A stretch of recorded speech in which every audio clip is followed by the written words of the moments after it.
आपके मुख पर बढ़ती हुई सूजन एवं कांति मन में भय उत्पन्न करती है। आप में लाडलीजू की वो सामर्थ्य है कि इस शरीर को इच्छानुसार धारण कर सकें। अपने लाखों भक्तों के हेतु एवं अन्य जीवों के उद्धार हेतु इस शरीर को धारण करे रखें। जब एक प्रश्नकर्ता महाराज जी से बहुत ही दुखद प्रश्न करता है, जो महाराज जी के भक्त हैं, जिसे सुन के महाराज जी के सारे भक्तों की आंखों में आंसू आ गए। उस प्रश्नकर्ता ने महाराज जी से कहा कि महाराज जी, आपके मुंह पे पड़ती सूजन को देख के हमें बहुत डर लगता है कि आप हमें छोड़ के न चले जाओ। महाराज जी कहते हैं, बहुत सुंदर महाराज जी उत्तर देते हैं। महाराज जी कहते हैं, अगर श्री जी को सेवा करवानी होगी तो वे हमसे वैसे ही करवाएंगी। हमारी शक्ति से कुछ नहीं होता। तुम्हें लगता है कि मुंह पे सूजन आ गई है, बीमारी बढ़ गई है, लेकिन यह सब श्री जी की इच्छा है। आज से 18 साल पहले मेरी किडनी खराब हो चुकी थी। तभी सब लोगों ने सोचा होगा कि अब महाराज जी चले जाएंगे, लेकिन नहीं। देखो, श्री जी ने चाहा था सेवा हो, भजन हो, सत्संग हो, तो आज भी मेरा शरीर चल रहा है।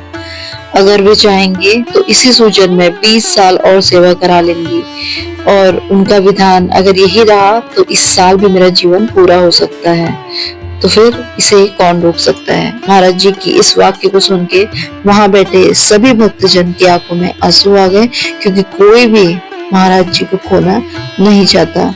साथ ही महाराज जी कहते हैं कि भक्त को भय नहीं करना चाहिए, क्योंकि जीवन और मृत्यु पर हमारा अधिकार नहीं है।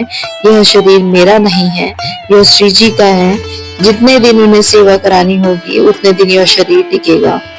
तुम्हें बस चिंता एक ही करनी है कि तुम्हारा ध्यान श्री जी के में लगा रहे। मेरे शरीर की चिंता मत करो। मेरी सांसें, मेरा जीवन, मेरा सुख दुख सब श्री जी के अधीन है। मैं रहूं या जाऊं, तुम्हारा सहारा केवल श्री जी है, इसलिए उन पे भरोसा रखो। यही तो संत की वाणी है दोस्तों। संत का जीवन स्वयं के लिए नहीं होता, वह तो पूर्ण रूप से प्रभु को समर्पित होता है। महाराज जी स्वयं अपने जीवन का निर्णय नहीं करते, बल्कि अपना जीवन भी संपूर्ण रूप से श्री जी के चरणों में छोड़ चुके हैं। यही संदेश हमें भी लेना चाहिए कि रोग हो, कष्ट हो, विपत्ति हो, मृत्यु सामने क्यों ना खड़ी हो, भक्तों को बस यही मानना चाहिए कि सब कुछ मेरे ठाकुर की इच्छा से हो रहा है। महाराज जी कहते हैं, मुंह की सूजन हो, जीवन की डोरी छोटी बड़ी हो, सब श्री जी की मर्जी है। भय मत करो, बस नाम, भजन और श्री जी की कृपा पर भरोसा रखो।